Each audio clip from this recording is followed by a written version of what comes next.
y todo el mundo me decía, es que ella es súper agresiva comercialmente, y empezaron a decirme Kill Bill porque yo tenía el cuchillo entre los dientes, porque para mí el control era fundamental, porque una persona que sufre insuficiencia no puede perder el control.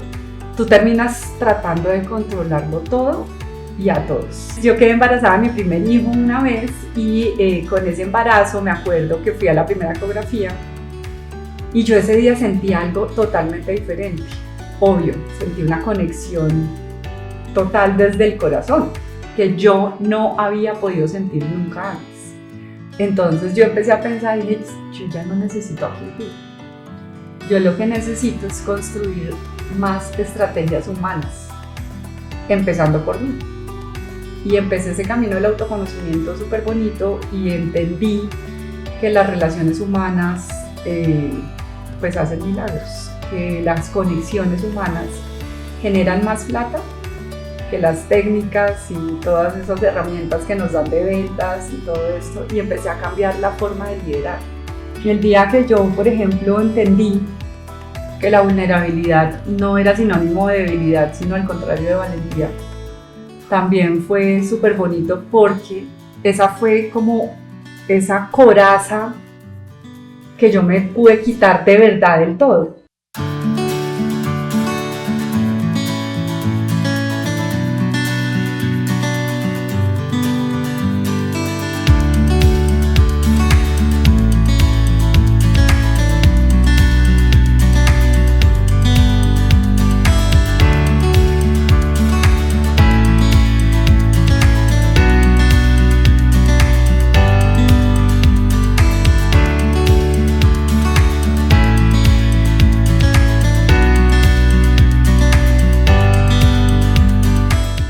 ¿Qué tantas amarras hay en tu vida que todavía te atan? ¿Qué tantas cosas o situaciones o incluso personas tienes alrededor tuyo que como que no te dejan despegar? Nuestra alma luminosa de hoy es una mujer extraordinaria, la quiero inmensamente, una mega ejecutiva del mundo de la televisión, pero también creadora de un podcast que se llama justo Soltando Amarras, una gran conferencista y tallerista.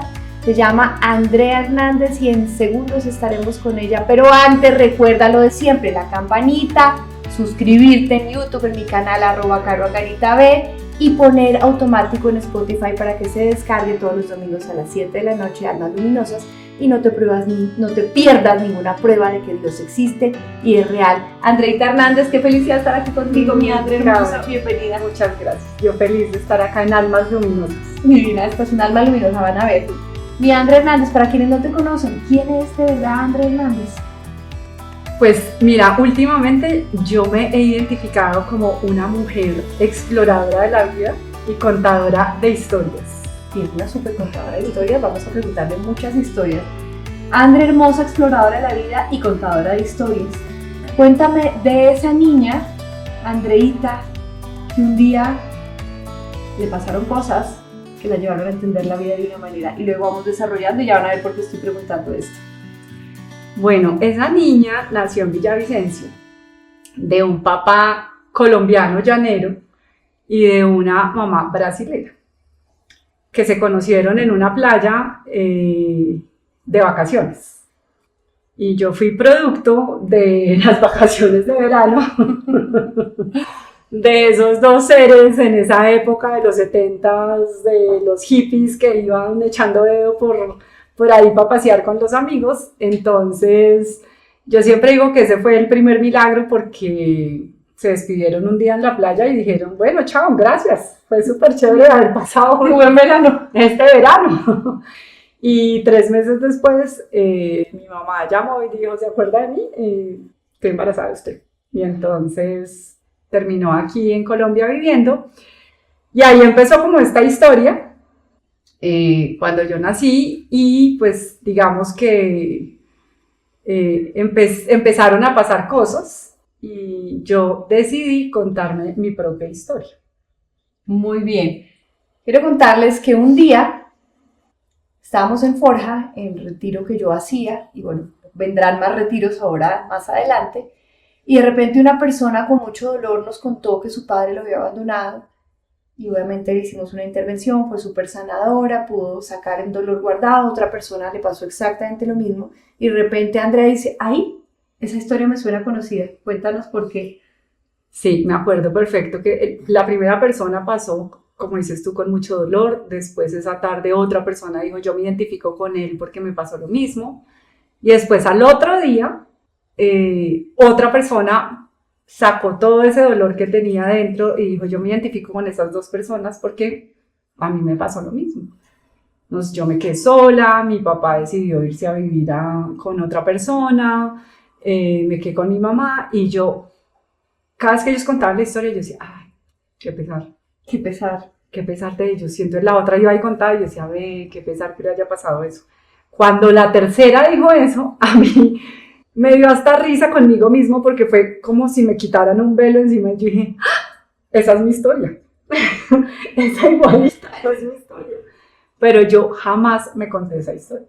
Jamás Nunca. te contaste una historia de abandono. ¿Qué historia te contaste? Yo nunca me conté la historia del abandono. Yo me conté otra historia, yo me conté la historia de que tenía un papá y una mamá muy jóvenes, que tenían 21 años, 21 y 22 años, que se conocieron en una playa, que toda la historia que yo me conté fue cierta. Lo que pasa es que empecé a verla desde otra perspectiva, y uno finalmente decide desde qué perspectiva ve las historias de su vida o su vida. Entonces yo me conté eso, me conté historias bonitas que me habían contado, de que mi mamá había visto un delfín rosado cuando despidió a mi papá, y entonces la historia, la mitología dice que las mujeres que veían los delfines rosados quedaban embarazadas. Entonces yo empecé a contarme esa historia y a decir, pues sí, eran dos jóvenes, y estos dos jóvenes pues se encontraron y después se separaron porque claramente pues después de unas vacaciones de verano, y yo terminé viviendo con mis abuelos y nunca me conté la historia, es que mi papá se fue, es que nos dejó tiradas, es que a mí me dieron en adopción a mis abuelos. No, entonces yo empecé a contarme otra historia y nunca ni me llené de rencor, ni dije, ay, ¿por qué me tocó la vida así? ¿Qué pasó con esto? Sino que yo empecé a contarme otras historias y finalmente yo creo que la vida es eso, es un poco cuál es la historia que tú decides contarte en la vida. Y no es tapar las cosas que te pasan, porque realmente no es que yo lleve una vida paralela o una historia paralela, sino que yo la veía de otra manera. Y la forma en cómo veía la vida hizo que yo pues pudiera realmente no sentir rencor. Hoy tengo una relación muy bonita con mi papá. Claro, tengo mucho que sanar a esa niña interior, porque cuando yo hoy me veo y digo, tengo tantas cosas que agradecer, pero esa niña, claro, vivió cosas que tiene guardada en su corazón y que he tenido que sanar, pero que contarme esa historia como me la conté hizo que yo tuviera una vida más bonita, más tranquila, una vida en paz, sin tanto dolor. Sin ese dolor del abandono, que es uno de los dolores más fuertes y más comunes que debemos sanar. Bueno, y esa niña creció y esa niña se convirtió un día en Kill Bill. ¿Cómo así? ¿Cuál es esa historia que esa niña se convierte en Kill Bill? Sí. Yo creo que todos tenemos esas heridas de infancia, esas vulnerabilidades, esos dolores que vienen de todas, también de parte de nuestra historia.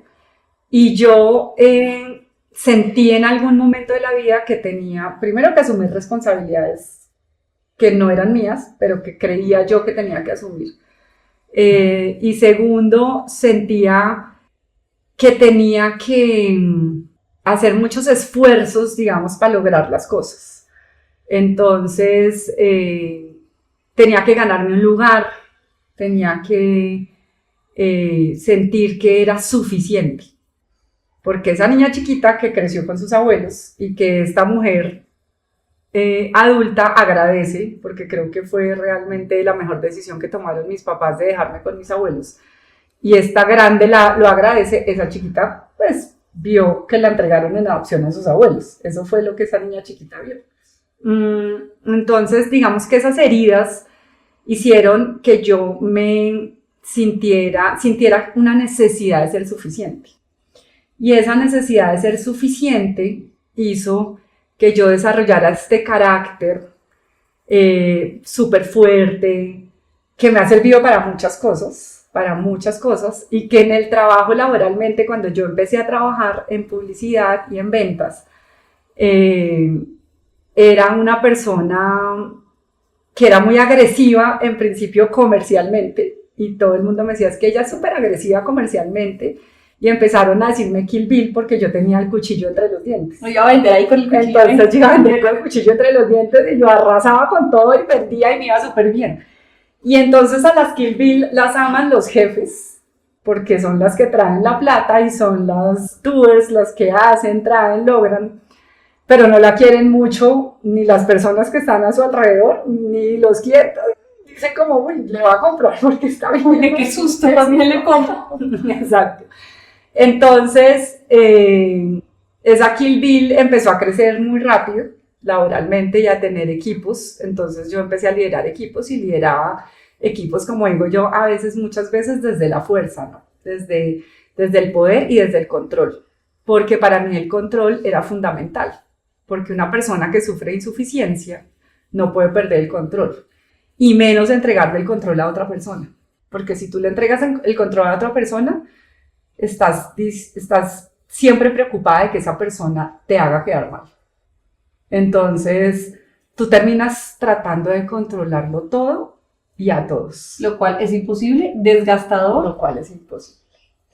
Entonces, un día me di cuenta que además porque yo era de las que pensaba que yo tenía que ir donde los clientes, que mi vida personal era una cosa y mi vida laboral era otra, y que yo tenía que ir donde los clientes a ofrecerles un producto de la mejor manera, de la manera más honesta, y que pues, si me lo compraban bien y si no, next, y seguía con otro, pero no debería tener que entablar relaciones tan personales. Sí.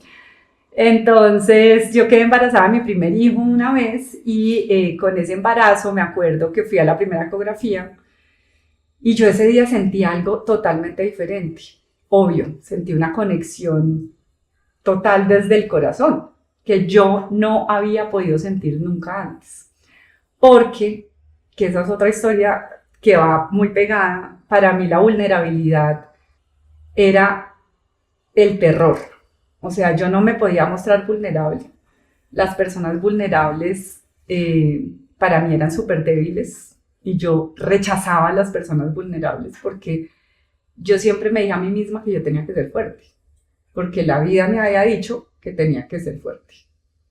Entonces ese día yo sentí una conexión impresionante con mi hijo y yo me sentí totalmente diferente. Entonces yo me acuerdo que salí de esa ecografía, yo tenía una reunión con mucha gente en una agencia y por primera vez en la vida, por primera vez yo entré a esa reunión, saludé y yo prendí el computador y en lugar de decir, bueno, esto es lo que traigo, no sé qué, la presentación, yo como que respiré profundo y dije, hoy voy a empezar la presentación distinto, porque les quiero presentar a mi hijo Lorenzo. Y yo saqué la ecografía que era en CDs, la metí en el computador y les presenté a mi hijo. Y la conexión que yo encontré en ese momento fue totalmente distinta. O sea, yo sentí una conexión impresionante con los clientes, con la gente de la agencia. El negocio se hizo súper fácil. Mataste Kill Bill con esa ecografía. Claro, súper tranquilo. Entonces yo empecé a pensar y dije, yo ya no necesito a Kill Bill.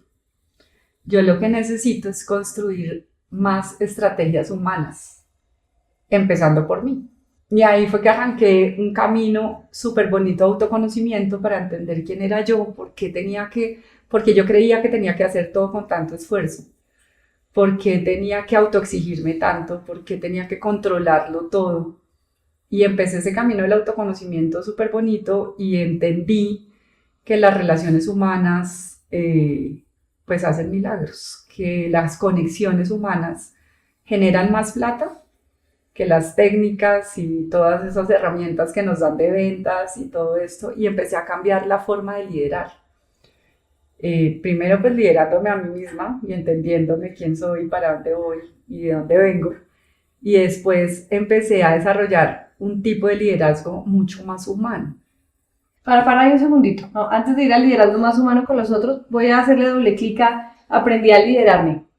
¿Cómo funciona eso? ¿Cómo aprendiste tú a liderarte a ti si tu instinto te mandaba a Kill Bill porque era el automático, lo que habías hecho muchos años y lo que te sabías de memoria. ¿Cómo funcionó esa parte? Yo creo que eso fue como un llamado del alma porque yo sentí que eso ya no estaba funcionando, o sea, que lo que yo estaba haciendo no estaba funcionando, o funcionaba para unas cosas, pero yo empecé a tener conflictos con todo el mundo.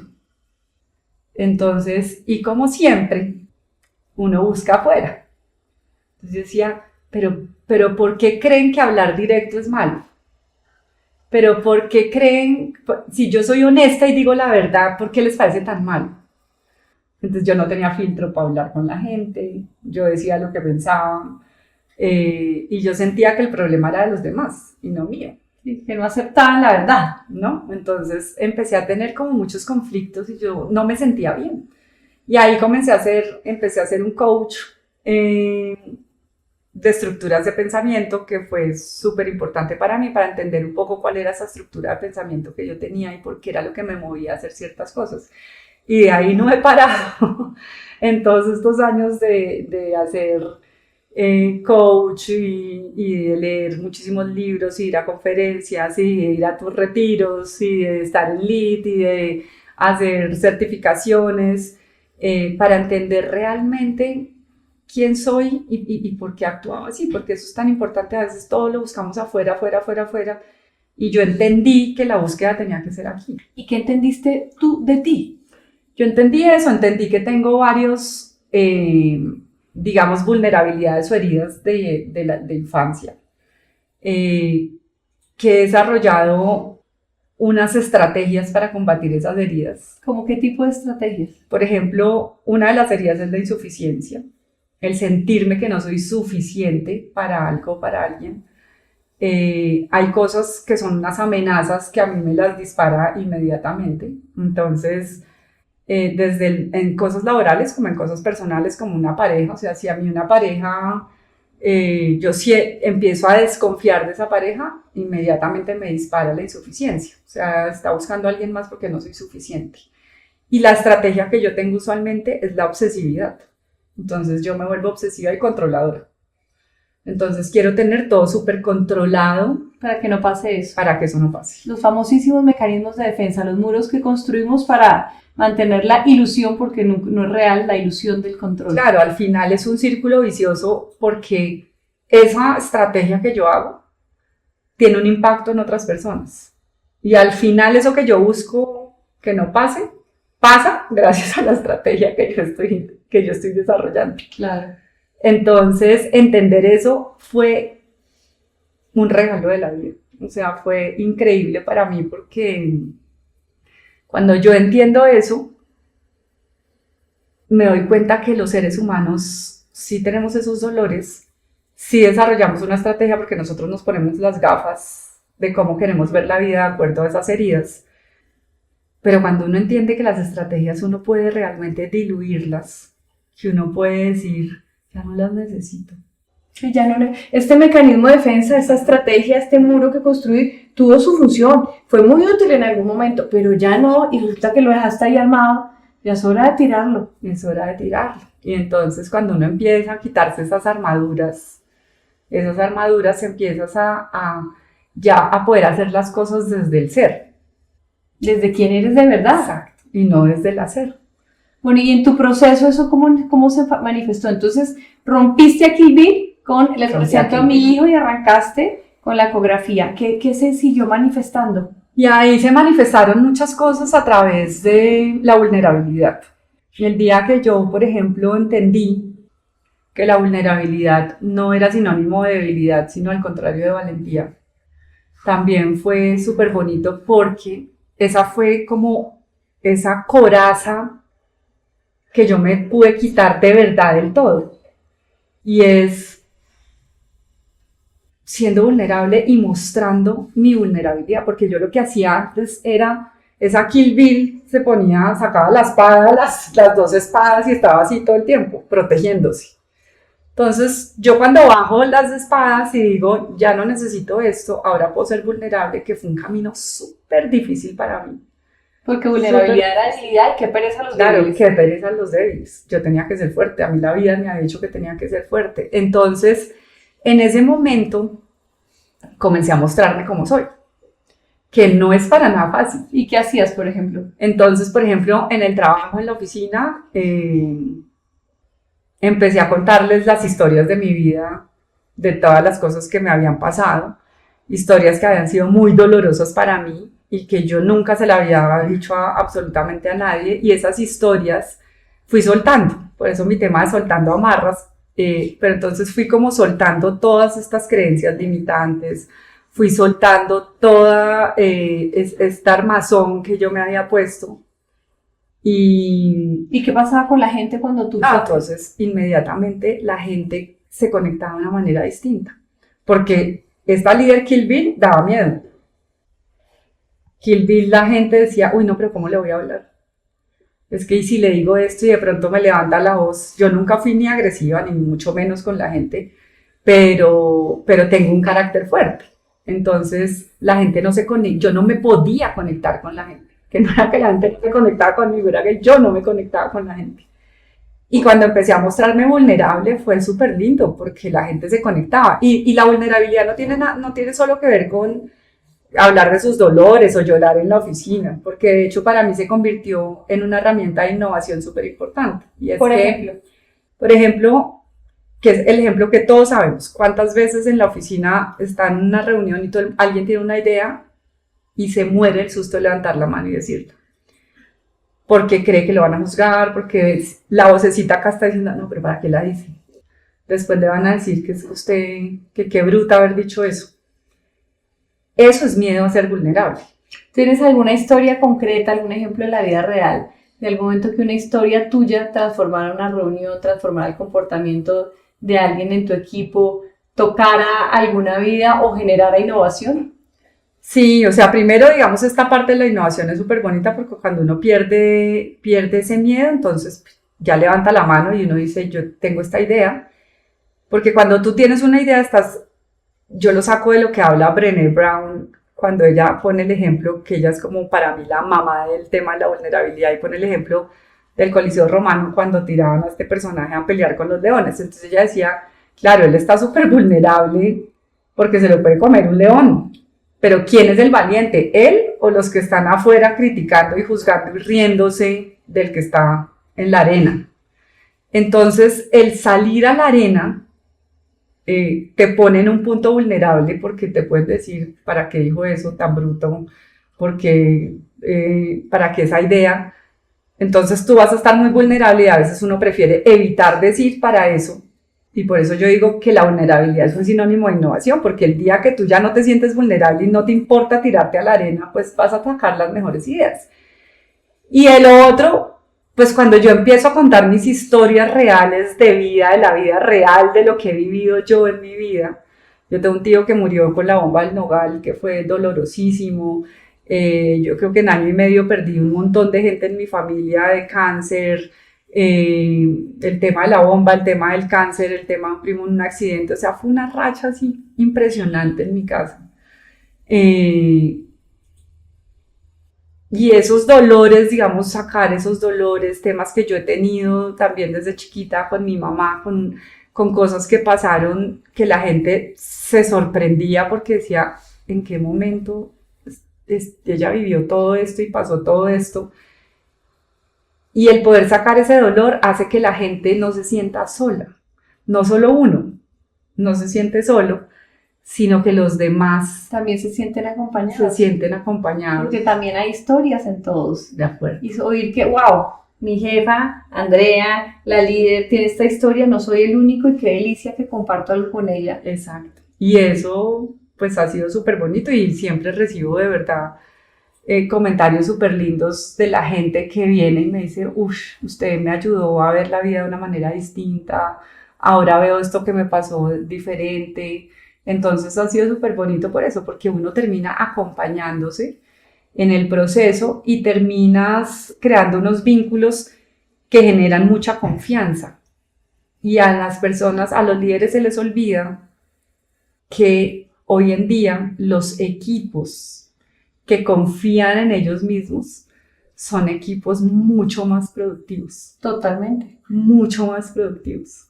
Y eso se logra a través de la vulnerabilidad. Y la vulnerabilidad genera conexiones como nadie, genera confianza como nadie. Tú eres uno cuenta historias. ¿Alguna historia de tu vida? Tú a mí me has contado un montón de historias de tu vida. ¿Alguna historia de tu vida que quieras contar de ejemplo de vulnerabilidad? Porque sabes que cuando la has contado, has tocado vidas y quiero regalársela aquí a la audiencia, a la podcast audiencia o a la video podcast audiencia, como se llame, de Almas Luminosas. Pues mira, Caro, yo tengo muchas historias.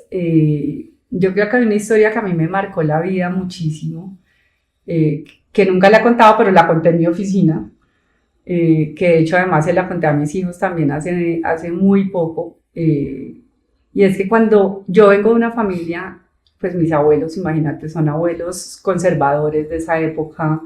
En mi casa todo era negro o blanco, no existían grises. Allá eras honesto o eras deshonesto, o sea, todo era el extremo. Tal vez yo por eso empecé a crecer también como con esa alma del juicio muy arraigada. Además soy de un pueblito chiquito, pues no chiquito, pero soy de un pueblo donde los juicios predominan. Entonces, yo un día a mis 11 años recibo una carta de mi mamá que ella se había ido. Se había ido hace año y medio y se había ido a cuidar unos niños en otro país. Y para mí esa época fue súper dolorosa porque yo decía, pero ¿por qué se fue a cuidar a otros niños a otro país y no me Teniendo cuidó a una mí? niña acá. Yo no entendía qué era lo que estaba pasando. Y resulta que yo estaba sola en la casa ese día y recibo una carta de ella en donde me decía que ella no se había ido a cuidar niños. Estaba llorando. Que a ella la habían cogido presa. Entonces, para mí, eso fue un golpe al alma que tú no te alcanzas a imaginar. Y yo creo que también, digamos, parte de esas heridas de infancia vienen también mucho de ahí, porque primero, obviamente yo no esperaba eso. Digamos que yo vivía en una casa con unos abuelos que eran muy conocidos, que eran muy puestos, donde todos los valores eran, pues, mejor dicho, súper altos. Y resulta que ella, sin quererlo, porque yo sé que fue sin quererlo, en esa carta, su excusa es que yo quería darte a ti. Yo quería entregarte, yo quería darte, yo quería ponerte, yo quería, ¿no? Entonces imagínate el piano que yo me cargué. Claro. Yo me cargué un piano gigante, gigante en mis hombros. ¿Cuántos años tenías? Yo tenía 11 años. Y a esa edad, yo creo que yo maduré y pasé de tener 11 a 25 en 24 horas. Porque entonces esa cabeza de esa niña empezó a decir, 1, es mi culpa. 2, tengo que hacer algo. Y 3, yo me acuerdo que a esa edad yo me dije a mí misma, que hoy me sorprendo porque yo veía a mis hijos a los 11 años y yo a esa edad dije, o yo tomo las riendas de mi vida o la vida va a hacer conmigo lo que quiera. Entonces, de ahí salieron muchas cosas buenas, pero también muchas otras que tuve que ir soltando, como llenarme de responsabilidades, controlarlo todo, todo tenía que ser perfecto para que no hubieran errores, ni en la vida de los demás, ni en la mía. Entonces, esa fue esa maleta que yo me cargué para decir, pucha, yo tengo que hacer todo bien, todo perfecto, todo tiene que ser bajo la línea, porque es que yo no me puedo permitir tener un error. Entonces, de ahí viene, digamos, todo este tema de la insuficiencia, todo este tema del rechazo también, un poco el desamor, y empezar a trabajar en eso, pues ha sido súper bonito y súper revelador. Y algo muy bonito que me pasó hace muy poco, que hice una constelación familiar con mi mamá, porque digamos que la relación con ella no ha sido la mejor, pero no fue por eso. Viene como de otra parte, como tal vez siempre soñé que necesitaba una mamá más fuerte, que necesitaba una mamá más decidida, que necesitaba una mamá que hubiera hecho muchas cosas más. Pero resulta que hice una constelación familiar hace muy poco y tuve un mensaje divino del alma. Y me pusieron a hacer un ejercicio. Me decían, escriba todas las características que usted quiere de esa mamá y dibújela. Y escriba acá quién es ella y dibújela. Y entonces yo leí las primeras, lea las primeras, y la persona que me estaba constelando me dijo, rómpalas, ahora rómpalas, porque ella no existe. Es esta la que existe, y esta es su mamá. Y me dijo, ¿y esa mamá es quién es?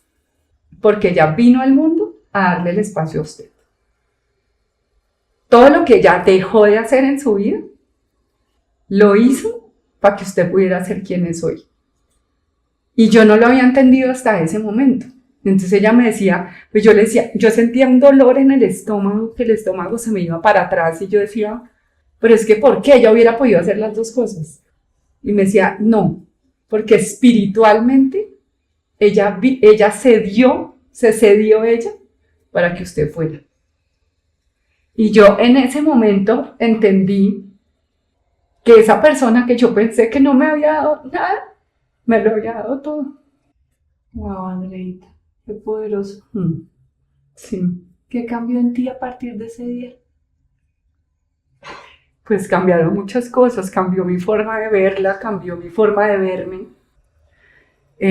cambió la manera como me exigía, como me autoexigía. Entendí que tenía que soltar. Entendí un montón de cosas que a veces uno de verdad juzga tanto a sus papás, juzga tanto porque uno quiere muchas cosas y a veces no es lo que tú quieres, a veces la vida te da lo que tú necesitas y uno no lo entiende. Uno no entiende que la vida te da lo que tú necesitas. Wow, poderoso, y así es. Porque realmente tu alma, que es sabia, crea lo que tiene que crear en tu vida, personajes, situaciones, el teatro que necesita crear para que tú veas lo que tienes que ver, para que entiendas lo que tienes que ver. Y tu alma sabia, hermosa y maravillosa creó esa vida hermosa para que hoy fueras la Andrea que eres, una mujer absolutamente extraordinaria, maravillosa, amiga, gran líder. Me puedo sonar. Conferencista, que se va a sonar en este momento. Claro. Esa es mi amiga Andre, hermosa.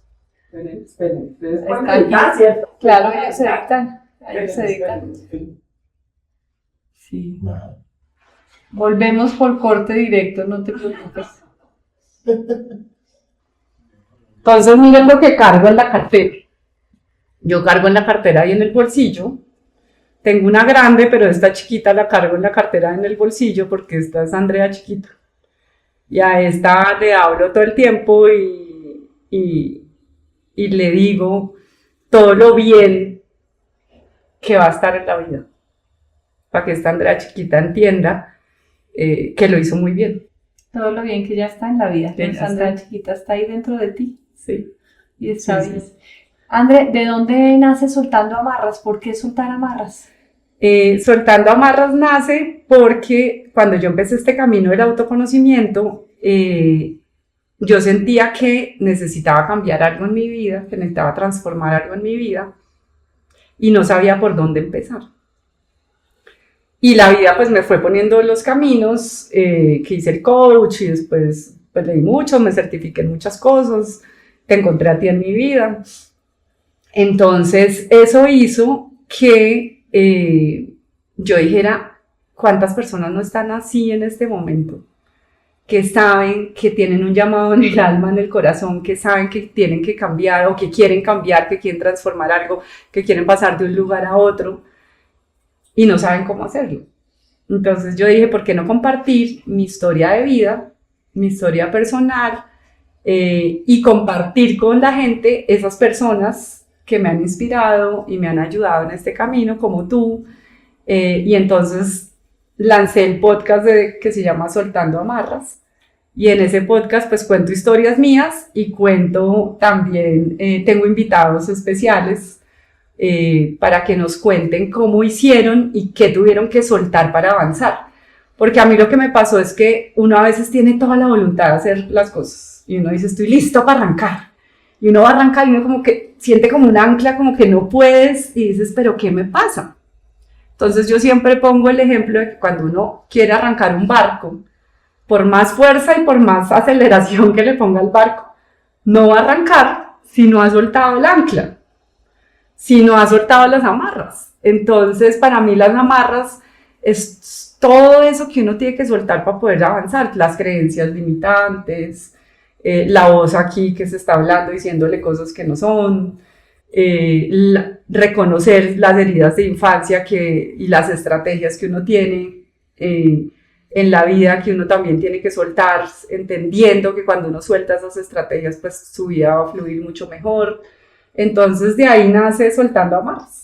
Y es un podcast fabuloso, está también aquí en Spotify, los que están viendo en Spotify, para que porfa lo vean y se suscriban.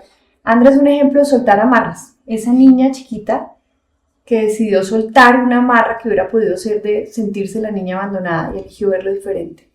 Esa mujer que se convirtió en Kill Bill y un día decidió arrancar la reunión con la ecografía de su hijo soltando esa amarra que Kill Bill le imponía, esa daga a ella misma.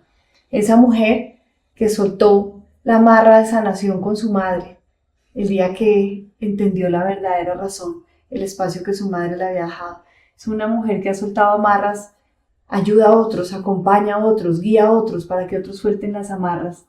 Es una líder excepcional y una gran contadora de historias. Por eso si necesitan una conferencia para su empresa, aquí la pueden llamar, le hago la cuña porque es absolutamente maravillosa.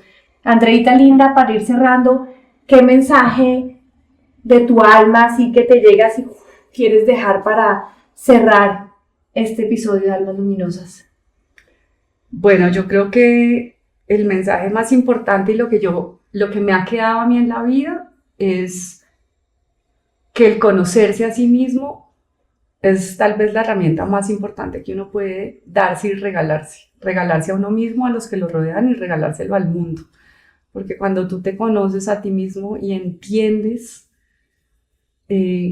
por qué piensas lo que piensas, por qué actúas como actúas, y entiendes que solo hay dos sentimientos que nos mueven en el mundo, que son el miedo y el amor, y a veces el miedo se disfraza en muchas otras cosas, se disfraza de ansiedad, se disfraza de dolor, se disfraza de envidia, se disfraza en muchas cosas, pero al final es una sola y es el miedo. Y cuando logramos distinguir esas dos fuerzas, esas dos energías que nos mueven a nosotros, y logramos que esto que es el miedo, trasladarlo acá y convertir realmente todo en amor, pues la vida se vuelve súper bonita, más fluida, más fácil, y tú aprendes a soltar todo lo que tienes que soltar para que Dios actúe en ti y te muestre todo y te ponga el camino que debes seguir, y tú logres conectarte. Cuando tú te conectas contigo misma, te estás conectando con Dios y con el universo, y eso es lo más importante. ¿Dónde ha estado Dios en tu vida siempre? Uy, toda la vida ha estado súper presente, o sea, siempre ha estado aquí adentro de mi corazón, siempre. Lo que pasa es que a veces uno se desconecta y uno no entiende que no es desconectar, que cuando uno se desconecta de uno mismo se está desconectando de la fuente, porque somos uno. Así es. Y eso es súper importante. Así que cuando nos elegimos, también elegimos a Dios. Andreita, ¿dónde te encuentran en tus redes sociales? Todo. Bueno, en Instagram me encuentran como Andrea Belumat, con T, pero se pronuncia Belumachi. En Spotify, Soltando Amarras. Y en LinkedIn también estoy como Andrea Hernández Belumat. Y ahí me encuentran para que me sigan en Soltando Amarras. que ya saben a seguir a Andrea Hernández Belumar, de Lárgate al Final, mujer extraordinaria. Y ustedes recuerden, si no lo han hecho, suscríbanse tanto en Spotify como los que están viendo por YouTube a mi canal, alarmita para que les avise, pendientes todos los domingos 7 de la noche, siempre un alma luminosa con historias poderosas, hermosísimas, de las que aprendemos y nos conectamos. Andreita, gracias infinitas. Gracias, muchas gracias.